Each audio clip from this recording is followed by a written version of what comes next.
John Virgo was not just a name in snooker. He was a voice people grew up with, a presence that made the game feel alive, and a personality that turned quiet moments on the green bays into unforgettable memories.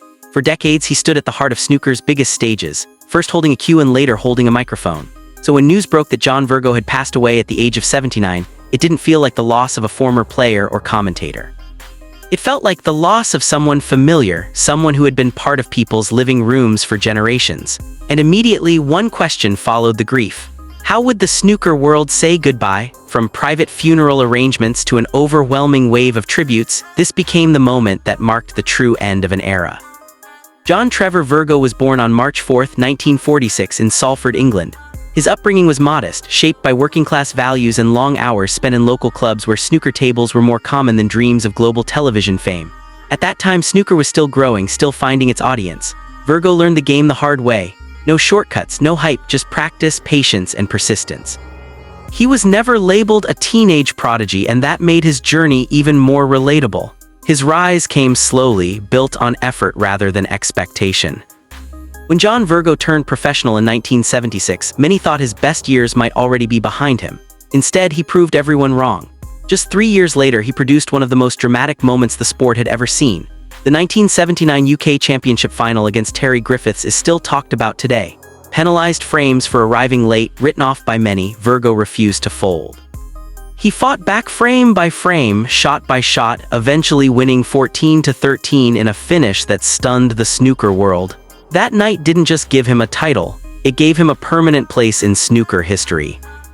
Although he never became a regular world champion, Virgo reached a career-high world ranking of 10th and earned deep respect among professionals. But even then, it was becoming clear that his greatest contribution to snooker would come off the table.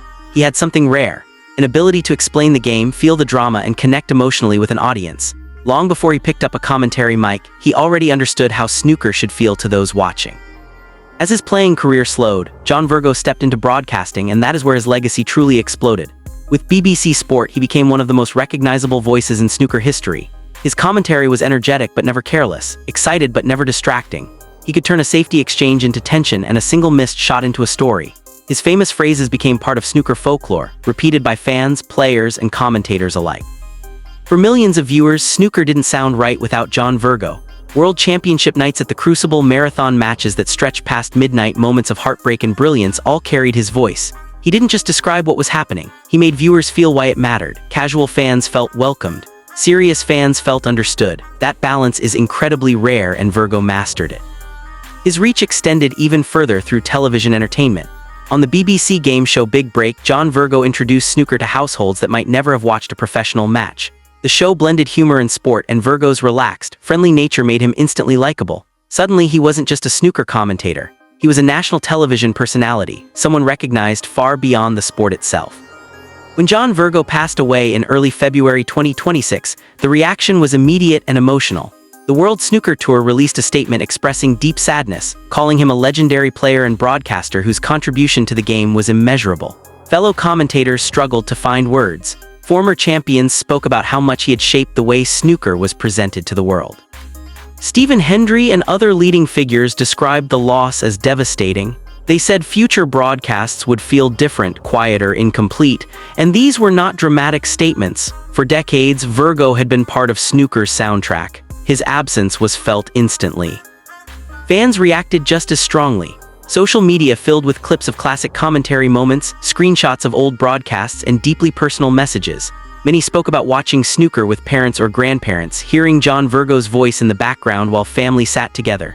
For some, his passing felt like losing a piece of their childhood. A familiar voice that had always been there was suddenly gone.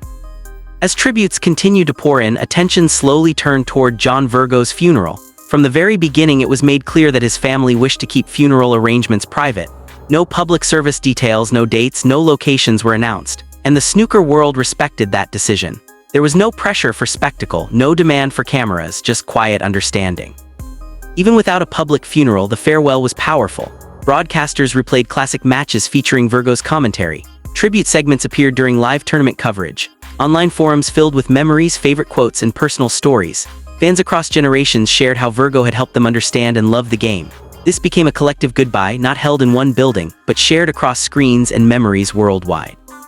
Players and commentators spoke about his influence behind the scenes. Younger broadcasters said he set the standard for how snooker commentary should be done. Clear, respectful, informative, never about ego, always about the game. Those closest to him described him as professional, generous, and deeply respectful of snooker's traditions. He prepared thoroughly, cared about accuracy, and understood the responsibility of being the voice of a sport. What made these tributes special was their honesty. There was no exaggeration, no myth-making, just genuine respect. John Virgo's legacy didn't need drama, it spoke for itself. While some public figures are only remembered briefly, John Virgo's importance was already cemented long before his death. His passing simply reminded people how deeply he had shaped snooker. He bridged eras from the early days of professional competition to the modern televised game. Very few people managed to stay relevant across that span of time. Virgo did. The private nature of his funeral did not reduce its meaning. If anything, it reflected the man himself, comfortable in the spotlight but respectful of personal boundaries.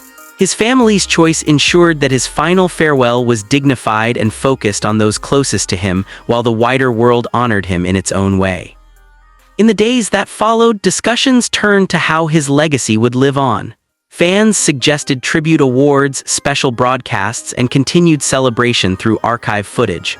Whether or not formal memorials are created, one thing is certain: his influence is already written into snooker history. John Virgo's story is not defined by one trophy or one moment. It is defined by consistency, passion, and connection.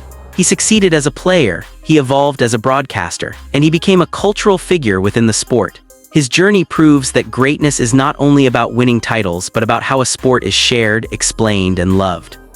Future generations may first encounter John Virgo through old recordings rather than live commentary. Even then, his enthusiasm, clarity, and warmth will be unmistakable. His style doesn't belong to one era, it belongs to snooker itself. While the details of his funeral remain private, the tributes continue publicly and meaningfully.